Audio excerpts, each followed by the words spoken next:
How you doing? I'm Ty here for TK24 Sports. Now in today's show, we're going to be looking at Brentford versus Arsenal. Arsenal's transfer policy. Last but not least, new segment to the show, Jesus, take the wheel.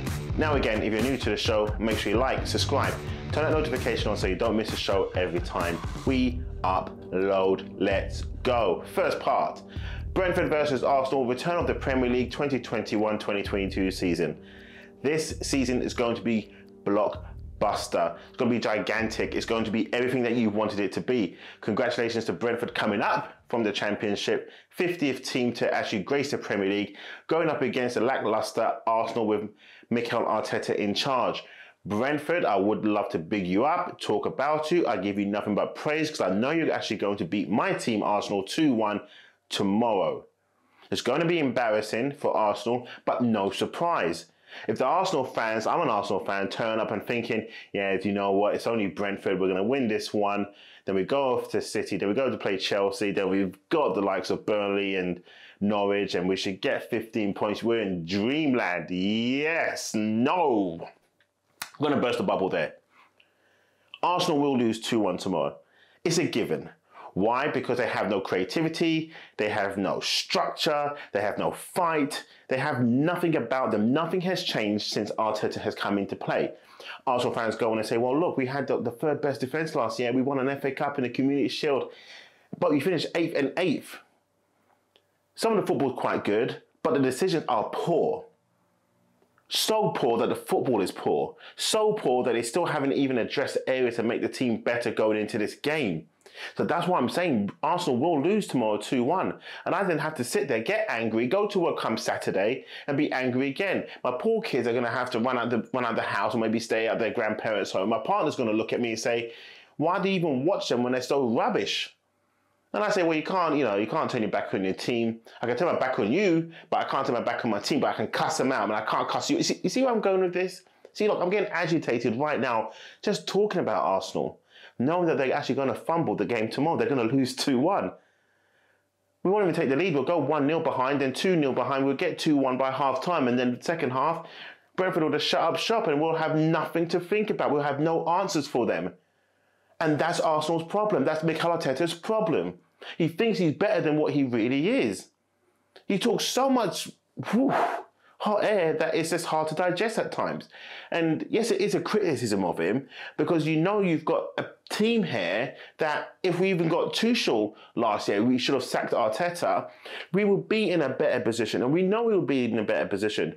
Tuchel took the same team last year. Yeah, they spent some money, but they took the same team that Lampard had, finished 4th, won the Champions League, won the Super Cup in a matter of time, and then they still added to that team where what has Arteta done? Brought in Ben White, Lukaku and Tavares. So all his time chasing after Ben White, when the guy was going to come, just give Brighton what they want. Move on to the next. Get the other players out. And you know what? You take a penny on the pound and whatever. Arsenal are going to lose dramatically tomorrow. It's going to be painful. Get ready for your Arsenal fans. Brentford, you're going to get your first 3 points of the season. Congratulations. That part of this show is done. There's nothing that needs to go on about it. It really isn't. It's going to be painful to watch. So anyway, second part of the show. What are we looking at?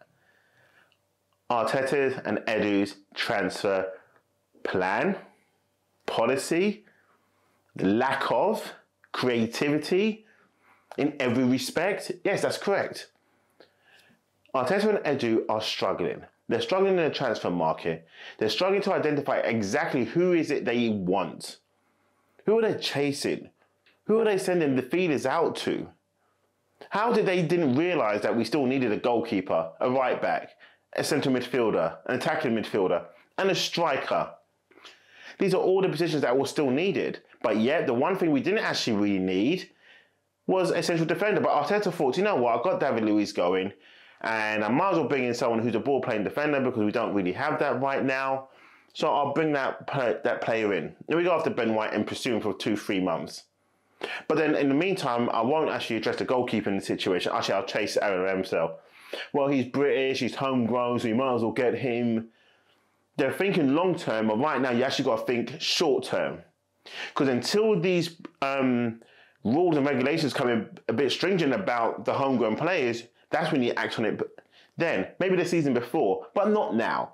Now you're trying to get back into Europe. Whether that is the Europa League or the Champions League, you're still trying to get back into that top echelon of a competition, and you're not doing that right now. You're showing your hand, you're showing your ambition, which is lack of. You two have no clue what it takes to build a team, which is showing. And that part is annoying. That part really is annoying. The fact that you can't even show your hand in saying, this is what we're looking to do, this is what we're going to build, and yet this is the same man who was appointed on the date of his press conference and says, when Arsenal knock, it's a different knock.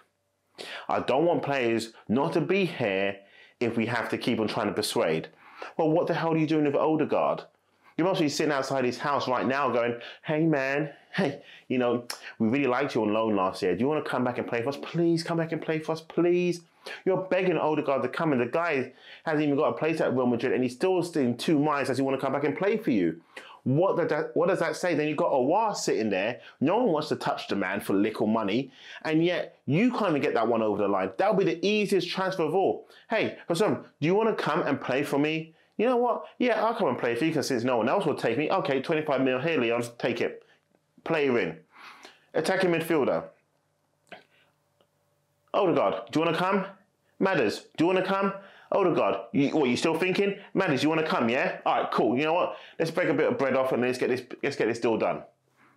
It's so simple. It really is simple. Joe Willock's gone. Use some of that money. Top it up. If Leicester wants 60 mil or 70 mil, you broker a deal. You get it done. You show your aggression. Say, listen, this is where we are. Here's some money. We want to get this deal done in 24 hours. Are you going to accept it? You're not. Fine. Done. Matters. We tried. We gave a figure and a value of what we think you're worth. If you're chucking in players that they don't even want, what's the point? What's the point? Leicester acted decisively. Fofana went down. Vestergaard comes in a week and a bit later. Fofana goes down. Vestergaard comes in a week later.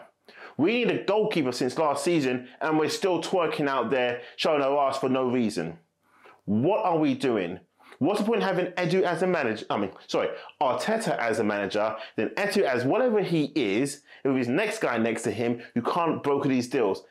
If you can't do the job, go. Simply go. And this is why Arsenal should have went after Brendan Rodgers in the beginning when they could have had a chance to get this man. Yeah, he's got people behind him doing the work, but it goes to show the owners don't really have a clue, but we're not going to get onto them. Edu doesn't really have a clue, and Arteta is very evident. He could be a nice man, but he doesn't have a clue at this level. But anyway, that's the Arsenal transfer scenario, situation, whatever you want to call it. It's messed up. It's really messed up. So we're going to move on from there. Going on to the last part of the show. My favourite part, the new part. Jesus, take the wheel. And why do I say Jesus take the wheel? It's because of this. Lukaku has now rejoined Chelsea. 97.5 million or whatever you want to call the figure. Chelsea knew what they were doing. Yes, they was going after Haaland, but after a while they said to themselves, you know what, this one's not going where it's going. More than likely his agent or someone else has put the feelers out and said, listen, Romelu will come, you know, if nothing works out of Haaland, he's ready to come, he'll come back. They must have sort of sat down and thought about it and said, you know what, Romelu is a good striker now. He's a complete striker. Okay, he's not 22, 23, he's 28? He left Chelsea a boy, he's come back a man. It's like sending the boy out into the desert to go and kill his first lion or whatever you want to call it, and come back with it and come back a man. Jesus, take the wheel. I'm telling you, Lukaku is about to rip it up. He's going to rip it up more ways than you've ever seen before. He can now control the ball better. He's got a better touch. He can hold the ball up. You know damn well this boy can run. And he can now shoot first time. He can use his right foot. He can use his left foot. He's not bad in the air. He's going to be a handful. He's going to be like Drogba, like a 2.5 version of a Drogba. The guy knows the league. He knows the weather. He knows the city. He knows the grass. He knows the air. He knows the ball. He knows everything. And Tuchel's going to get more out of him. Conte molded him, and now Tuchel's going to shape him. I'm telling you now, Jesus, take the wheel. This guy is going to be special. Lukaku will finish with, 25, 28 goals this season in the league alone, 35 in all competitions. The guy's going to go back and make Chelsea Premier League champions, going to make them a back-to-back winner for the Champions League, and then go back next season and then be the back-to-back winners of the European Super Cup. Maybe get an FA Cup and a League Cup in this season. Jesus, take the wheel. I'm telling you now, this is going to be a great season. And again, if you're new to the show, make sure you like, subscribe, turn on that notification so you don't miss a show every time we upload. Thank you for watching. I'm Ty Knight for TK24 Sports, and we'll see you very soon.